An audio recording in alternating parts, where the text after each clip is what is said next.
I'm on the same page. We have, 3 hours for it to talk, yes? Yes. No? Only 3 hours? I hope this wasn't late.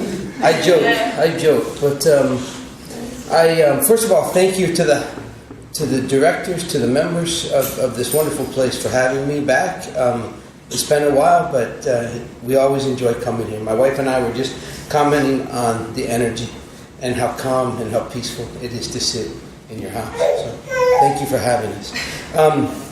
A little bit about me and this talk. I consider myself a plagiarist at times. I can't take any credit for the words you're going to read on the screen. This is simply information from the Spirit's book, chapter 9, almost word for word. I will share my personal stories.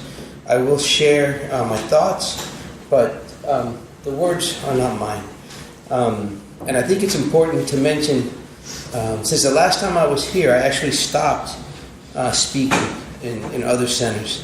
I've been a Spiritist now for 12, maybe 13 years. My wife will tell you that when she met me, I was a Spiritist. I just didn't know it. I described my beliefs about reincarnation, cause and effect, things like that. Not being alone in this world, right? And so here she just calls me Alberto, because I don't know. That's what she calls me. She says, Alberto, you're a Spiritist. I said, okay. And she gave me this book, right, the Spirit's book, and she gave me Na Solar. And since that day, I really can tell you that she was right. I'm a Spiritist.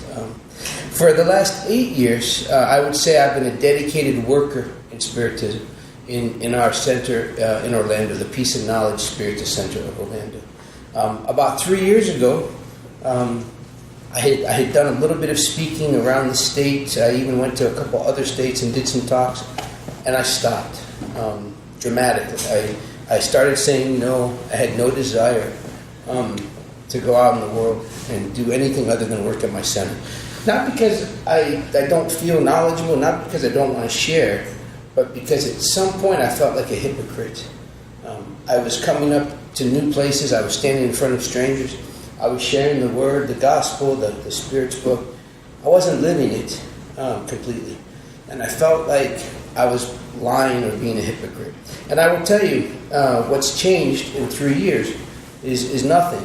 I'm still living my life. I'm still making mistakes. But what I've come to realize, and why I'm sharing again when people ask, it's amazing too how it happens. I hadn't spoken outside of our center with very few exceptions in a number of years. But earlier this year, I would say less than 2 months ago, I had 4 calls or emails or texts or Facebook messages from different centers around the state. And now, after 3 years of not doing this, I have 4 scheduled for the summer. And more people waiting to see if I can talk. And the reason I share that with you is when you open yourself up and you dedicate yourself to trying to grow more, God provides, yeah? The universe provides. So, now that my disclaimer is over, and you know that I'm nobody special, just a worker, a human being, a spirit in a physical body, doing the best they can in this life to grow, we'll jump into the stuff that makes sense, yeah? And I also apologize because I never know how long my talks are going to last. I love to read. I love to share what I learn with people. I'm very bad at planning topics. So forgive me if I go a little bit over or stop a little bit early. But here's an overview of chapter 9 in the Spirit's book. There's a lot of stuff in this chapter. So you'll see, yes, sir? 12:30. 12:30? Yeah. Okay, I'll do. I don't want to just talk to get that far. So if I finish at 12:15, is that okay? It's perfect. Yeah, I will make sure I stop by 12:30. I'll make sure I stop by 12:30. That's okay. I won't keep you late because I know you're very close to the beach and you guys are going to go barbecue or something. Yeah? But this is the chapter, yeah? Look at all the different topics in here. When we talk about the idea of spirits influencing us or not, or how it works out. So these slides will be broken into a couple of questions each in the same topic, and we'll talk about them a little bit. First of all, by a show of hands, if you're willing to share, I'm assuming everybody in the room believes that spirits influence or contribute to our life in some way, yeah? Okay, so that's not going to shock anybody. Wonderful. Anybody here relatively new to Spiritism? Or has everybody been studying for a while? Okay, new? All right. If you have questions, please, you can stop me, okay? Don't be shy. And then I'll just ask my wife to answer because she knows a lot more than I do, okay? So, let's start. And the beginning part of this chapter, right, these 3 questions, right? Can spirits see everything we do? Do spirits know our secrets? What do the spirits who surround and observe us think about us? Scary stuff if you're new to this, right? It almost can come across as a bad movie in the sense that somebody's watching you, right? But we know that's not the case. Obviously, the answers are pretty clear. Absolutely, we're surrounded all the time, right? We are constantly being observed. We're constantly contributing and influencing them in some ways as they are contributing to us. But here's the caveat, right? Spirits that are with us only see the things that interest them. So what does that tell us? If we are spending our time doing good, charity, sharing love, what are we surrounding ourselves with primarily? Spirits of like mind, yeah? Spirits that are attuned to that. If we're spending our time doing not so wonderful things, right? Deviant things or less than desirable things, we're surrounding ourselves with spirits that enjoy those things. Have any of you read the book Liberation? No? Liberation talks about the work in that in the spirit realm where there are discarnate spirits that have, they're out of their body.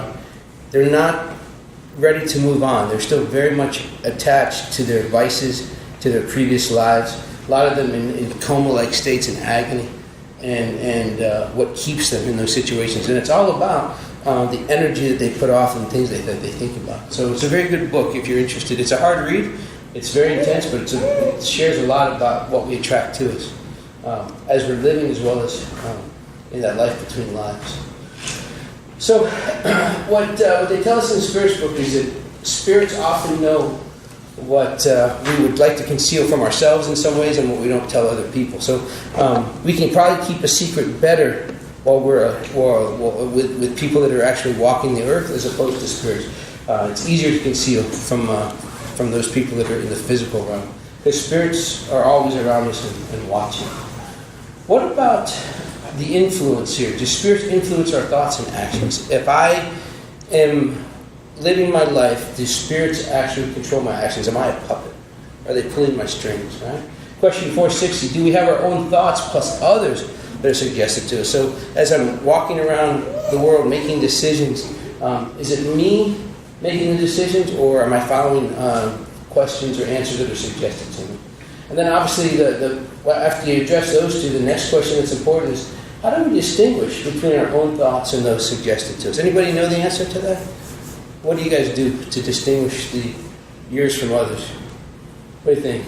I just find if my first initial thoughts on any topic. You read the book, didn't you? No, you didn't? Okay, because that's the answer.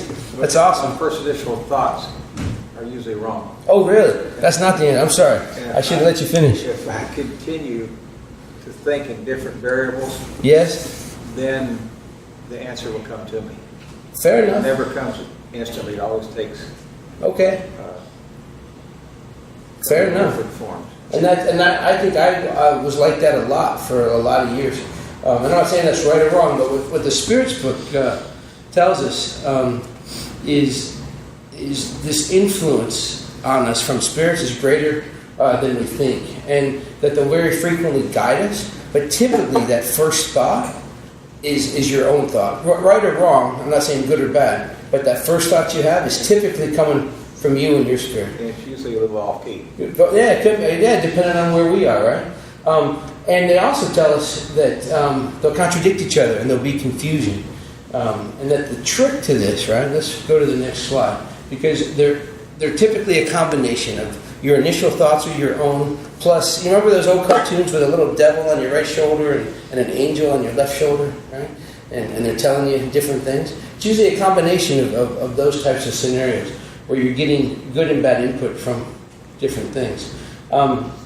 But when a thought is suggested to you, it's like a voice speaking to you. And your own thoughts are usually the ones that come first. Those are your first impulse. Those are your own thoughts. So based on where you are in this life, where you have placed yourself as far as how you're living, that's going to be your first thought. And a lot of times, for me, it depends on what I'm doing and what I've been doing. If I'm stuck in traffic and people are cutting me off, the first thoughts are bad sometimes, right? Because I'm angry. I'm not really thinking very high thoughts sometimes.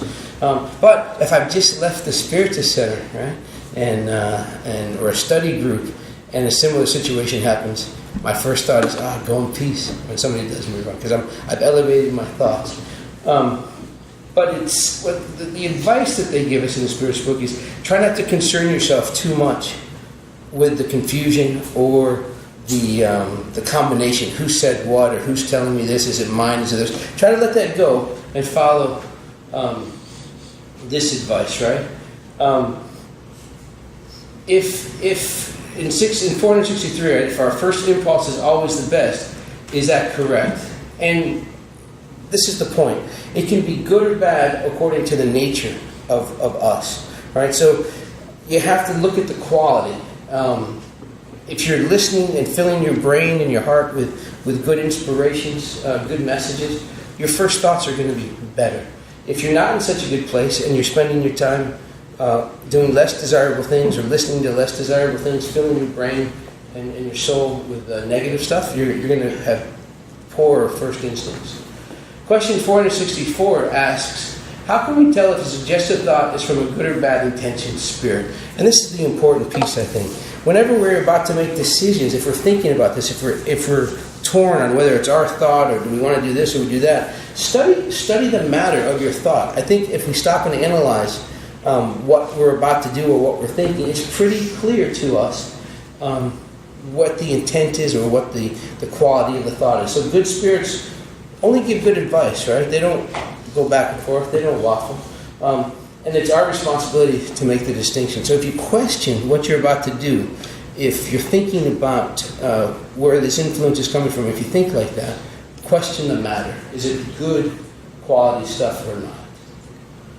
Why should a spirit offer bad ideas? You ever think about this? Why, if we believe that spirits can influence us, why would spirits offer us bad advice? And that's where that book Liberation comes in very much. And other books as well. But if you read Liberation, it's filled with pages of stories about people that are still very much connected to the way they were thinking on earth. Because let's face it, if I were to die right after I walked out of this place today, am I automatically given a pass? Am I all of a sudden a pure spirit? Am I a good spirit? Do I change at all my moral qualities or moral characteristics? I don't, right?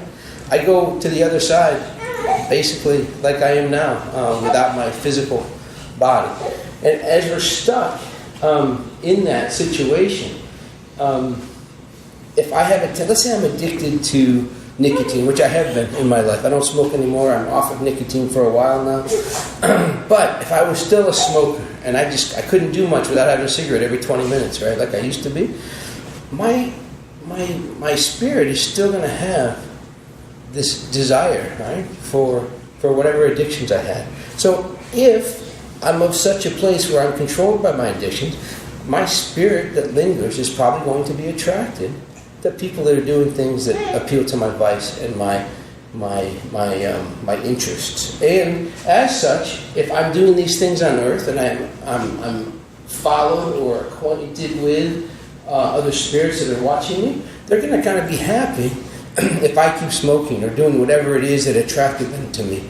And as you know, right, all of us probably walked in with a few spirits. So there's maybe 20 people here, but there could be hundreds of spirits with us, right? Because we've all attracted energy with us today. So whatever we were doing before we walked in here, it's very likely that we've attracted that type of energy with us. Does that make sense? Yeah? Awesome. Question 467 asks, can people avoid the influence of spirits to incite them towards bad choices? The answer is absolutely yes. There's no doubt about that. Right? Because spirits, as we've talked about, only attach themselves to like-minded individuals. If I rid myself of vice, if I rid myself of negativity, if I rid myself of things that are attractive to mischievous spirits or spirits in the wrong place, they're not going to stay with me. They're going to go hang out with people that are doing the things that they want them to do. If I'm dedicating myself to elevated thoughts, to elevated energy, to good endeavors of love and charity, what am I surrounding myself with? Spirits that are like-minded, that are assisting me in that endeavor and filling me with advice to do better, right? And I'm more attuned to that to listen, so I'm less likely to drop the ball. Question 469 asks, how can we neutralize the influence of ill-meaning spirits? So they're all around us. They can influence us if we let them. And the way to avoid this is by doing good and placing all your trust in God. How many of you trust God completely and have total faith? Many of you, yeah? I thought I did. I really did. I thought I was a true worker. I thought I really believed in Spiritism. And I did. But recently, and I won't share too much of my personal stories with you, but this I think is important. I recently have experienced where my family has been undergoing some spiritist obsession. All right, not to go into too much detail, but somehow we opened the door to something from the past where we did somebody wrong. Okay? And that energy's come back. Somehow we attracted that in our life. So we're going through treatment. We're getting assistance with this. We're reading books like Liberation. We're talking about this kind of stuff. And as much as I've been doing this now, like I said, for 12 years I've been involved in Spiritism. And I really thought that I had this total faith and conviction in all of this stuff. It wasn't until maybe a month and a half ago when I was sitting in the passes room at my center, getting an assistive pass or a treatment pass. It's a little bit different than your typical pass after a lecture. That I was shook to my core with what I experienced. And now I will tell, and this happened prior to these talks. That I remember I told you I took like 3 years off, right? And this happened prior to these talks. And I think it's a big reason why I'm back in front of people and I'm doing this. Because it took a traumatic event. And don't get me wrong, I'm not telling you have to go through a traumatic event to have your faith and have your conviction. I'm just sharing my story with you. But with what happened about a month and a half, 2 months ago, now I can really tell you, I have total faith and trust in God. I have total faith and belief in all these things that we talk about. And I didn't have that. I thought I did, but I didn't have that up until a couple of months ago. So now what I can tell you, the reason I share that with you, is in the last couple of months, since I've proven this to myself, I'm changing faster and more diligently because I made this switch mentally. I really believe that now, and it's made a big difference in my life. So that's just my 2 cents on the subject. Affection of spirits towards us, right? In these 3 questions listed, right? Do spirits affectionately prefer certain people, right? Or do they have favorites, in other words? Is the affection of spirits always moral? And do our relatives and friends who have preceded us have more sympathy for us than spirits who are strangers? And I think all of us would pretty much say yes to most of these questions. There's definitely some exceptions, right?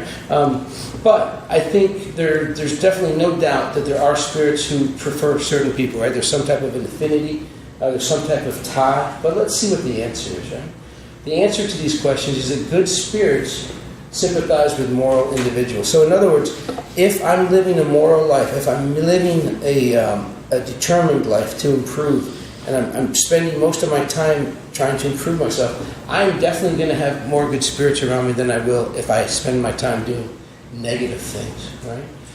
Lower order spirits are more partial to lower vibratory energy. So a couple decades ago, I wasn't living the way I live today. So I was definitely surrounded by a lot of more negative energy than I am today. And as a result, I was doing things more negatively than I would be doing today. So the final sentence there, right? Spirit's affection is the result of a similarity of sentiment.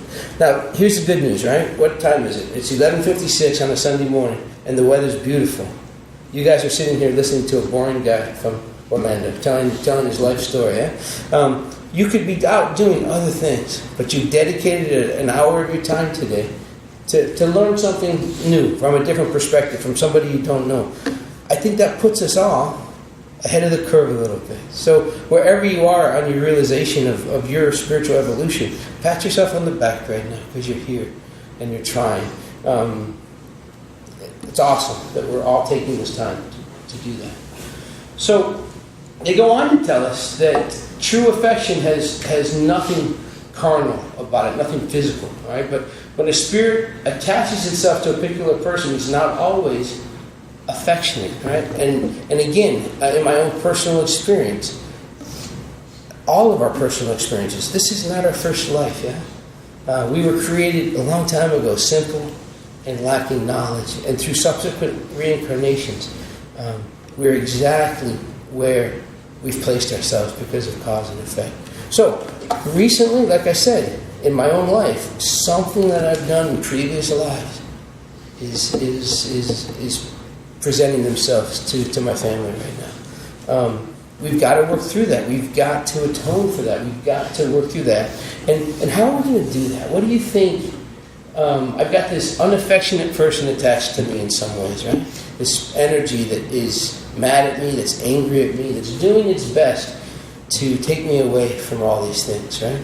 We got within 15 minutes of this place, right? And all of a sudden there are things happening that could have prevented us from being here. It's almost like we were being stopped. Don't go to this center today. Don't come, right? Nothing good will come of it. Right? You can feel that happening sometimes.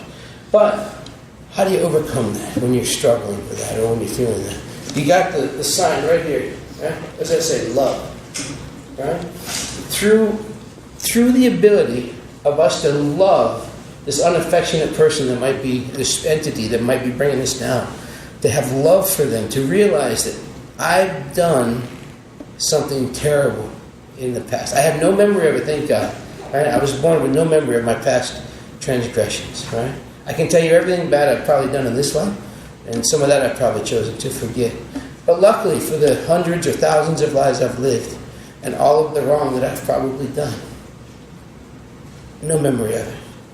But knowing that there's something happening that's creating this negativity right now, the best way to solve it is to love that person, to love that spirit, to pray for that spirit, and simply pray for protection, and to thank God for the opportunity to be able to identify that there's a problem and have affection and love towards that entity. And they go on to tell us that obviously something with vice or passion in the past has probably contributed to the issues in this life. They do tell us that relatives in the spirit realm frequently protect us according to their ability. So if we've got, or I should say if, we do have guardians, protectors, a lot of those spirits are related to us in some way from previous lives. So they're very sensitive to our affection, but they remind us that just because they love us and they want to protect us, if we forget about them, if we don't bring them towards us, if we don't spend much time thinking about them or asking them for help, what does this say? They're also forgetful of those that forget them.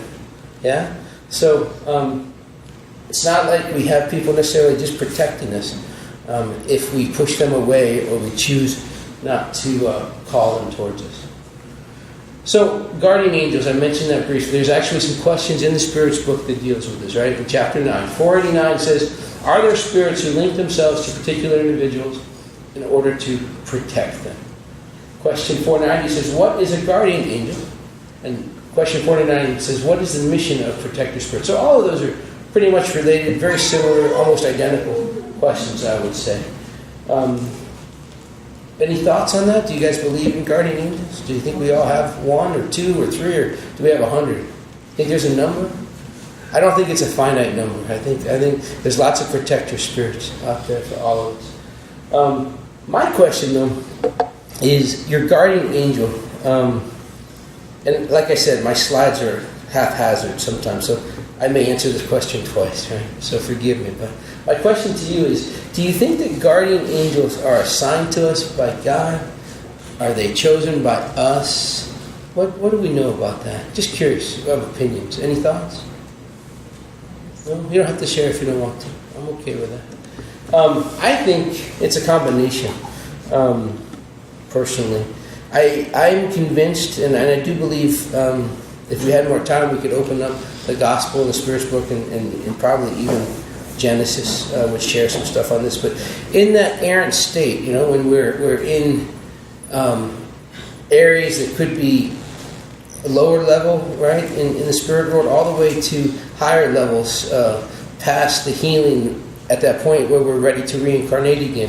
Through that process, as we first leave one physical existence and are getting the assistance that we need and the education that we need, as we become healthier and we're planning our next life, I do believe that that circle of friends, that circle of spirits that we've been with for a long time, I'm convinced in Spiritist centers, a lot of these centers are constructed and built around those spiritual ties of previous lives. But in those existences, in that state, in between lives, I think we meet with our guardians and our protectors, and we share the goals that we want to undertake. So I don't think it's a random thing for sure.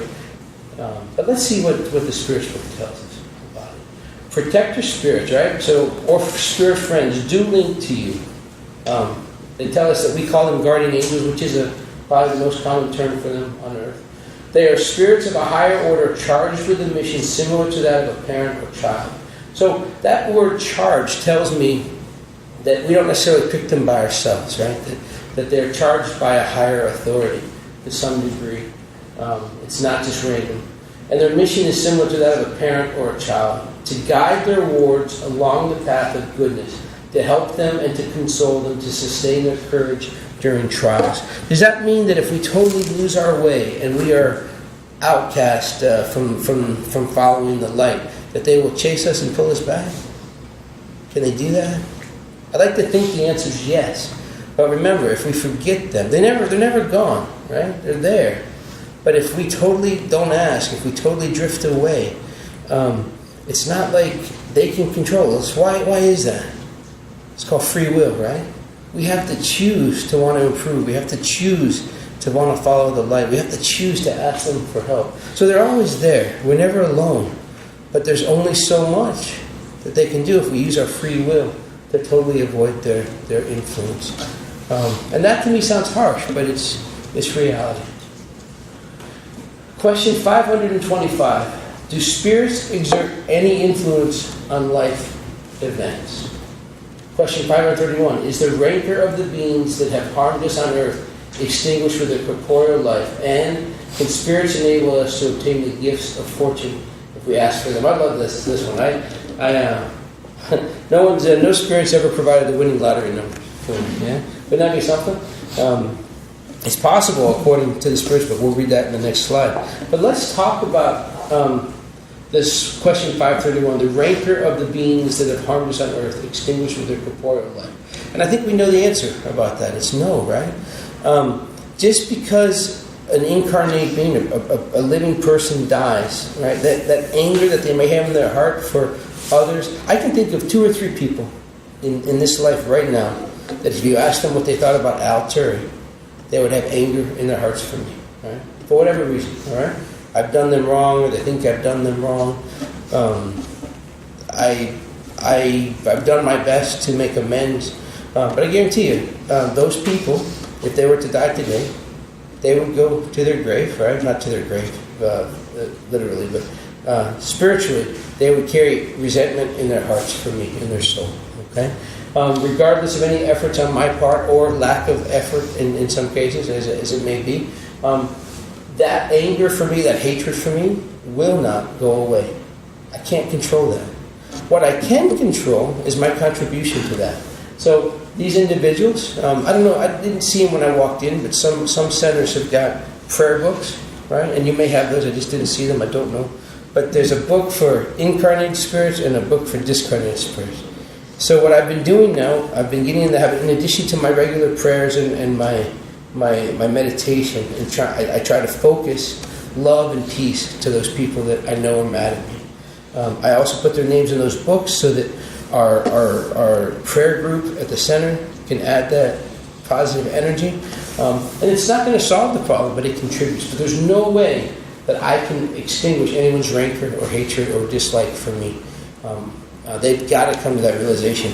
The other thing I can do is make sure that I don't go through this life and leave it with anger towards anyone. So I've made a conscious effort, and I would encourage each of you to do this. If anyone's done you wrong, if anyone's hurt you, let it go. Forgive them. Whether you do it in person or talk to them, I don't think that's important. But it's in your heart, letting go of the pain and forgiving them for anything they've done wrong to you. And that's really hard to do in some situations, but it's key to moving on. So what do they tell us about those questions, right? Since spirits counsel you, yes, they can exert influence on life events, but never acting outside of natural laws. Meaning that if it's not possible, it's not possible. But they definitely can provide influence and to the extent that you've got to use your free will to accept it and use it. Often, post-death, spirits can persist with injustice towards you, directing their hatred towards you, and through prayer for them and paying back hatred with love, they can eventually overcome their errors, which is essentially what I just said. It's possible and it's doable, and that's the beauty of the law of reincarnation. Yeah, I can tell you this: in my immediate family, I'm 50 years old. Yeah, I know I don't look it. I know. Thank you for telling me. I appreciate it. I have a sister that is 6 years younger than me, and I may start crying, so I apologize. She was in my house yesterday. She has a 4-year-old son. Yeah? My sister and I, this one sister in particular, will go in phases where she's talking to me, she's not talking to me. She does that with a lot of people, right? I'm on her good list right now. She's talking to me, right? But yesterday, and I don't even think she realized this, but yesterday, through my desire to heal and to get better, I don't engage her a lot until we're together, via phone or email. When we're together, I do try to get in front of her. I do try to talk. And yesterday, we actually had a moment where she acknowledged something that struck me. And now, because of that, because of putting myself out there and being prepared to maybe take some ridicule from her, I had a growth moment. And the reason I share this with you is I guarantee you what's going to happen now, on my part, I can't tell you what she's going to do. But because of putting myself in front of her yesterday and taking a chance where it could have maybe been negative, I'm probably going to call her 2 or 3 times a week now. I'm probably going to start texting her again. I'm probably going to make a point of trying to get to Tampa more, where she lives. Because we really had a moment yesterday. And the reason it's so huge is I'm 50. We've been having these problems since we were kids. So just in this one life, we're talking decades where I've struggled with my relationship with her. But finally, in this one life, I can see a trajectory that is going to be easier. So imagine the influence of 100 lifetimes, right? Every reincarnation, right? With that group of spirits that we tie ourselves to, that we're connected to. The opportunities we have for growth. To me, it's amazing. And that's what they're telling us, right?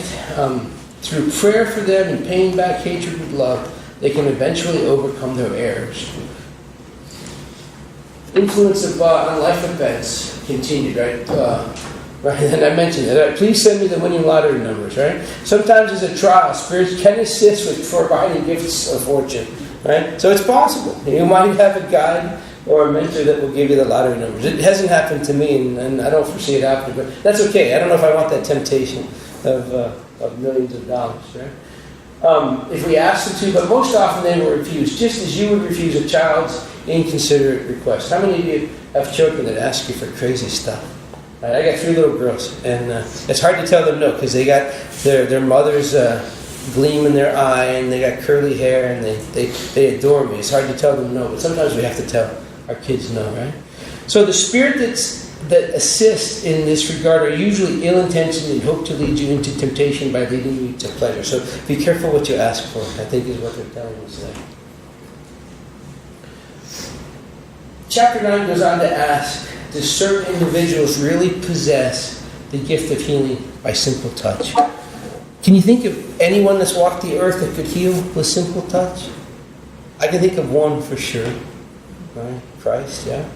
What they tell us here is it's absolutely possible, right? Their magnetic power may act to the extent when it is aided by purity of sentiments and an ardent desire to do good, for then good spirits come to their aid. So with the assistance of spiritual assistance, there is a possibility of being healed by touch. But they caution us, distrust promises of miracles and self-interested claims of persons who exploit credulity for their own profit. So the takeaway from this for me, and this is towards the end of the chapter, so we're actually wrapping up here. I apologize that we won't go for 3 hours, but it's okay. The takeaway here is we, at some point in life, we face challenges, we face obstacles, and we just want it to be fixed. We just want it to go away. And it takes work, it takes effort. So we should caution ourselves, protect ourselves from promises of miracles or instant correction without some work. Is it possible? Yes, but it's not likely. So, in closing here, I'd like you to look at, or how I look at this information, right? Is I look at this lifetime, right? I'm the artist in the sense that God has gifted me a life. God has gifted me the opportunity to do whatever I want with free will. I come here with responsibilities. I made a plan before I incarnated. But whatever I paint on this canvas is up to me. I am a spirit trapped, if you will, in a physical body.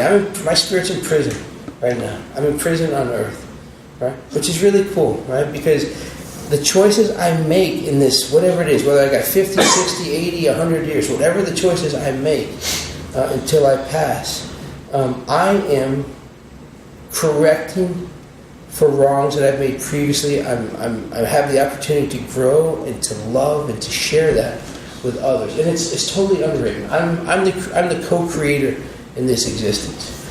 Does that mean that I can do it all on my own? Is it all up to me? Right? Can I go live on an island and accomplish the same thing? No, not at all. So let's think about this life, right? That palm for me, not for you. You can interpret this any way you want, but that palm is the love of God, right? Right? My Father holding me, giving me support, right?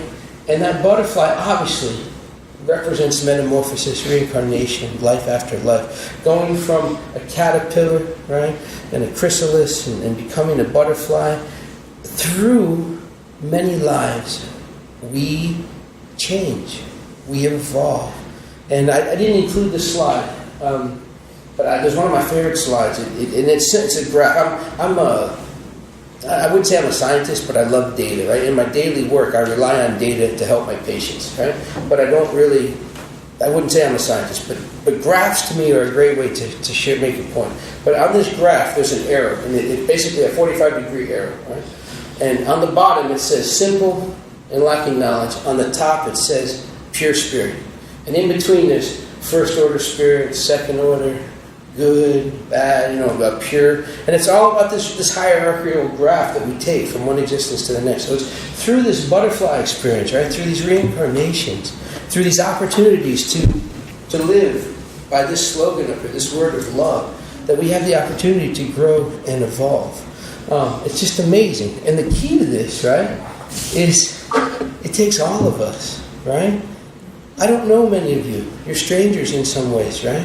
But I guarantee you there's some people in this room that I've spent time with in the past. This is not a coincidence. This is not chance, right? I guarantee you that within your own center, there's a spirit family here that have gone through lifetimes together.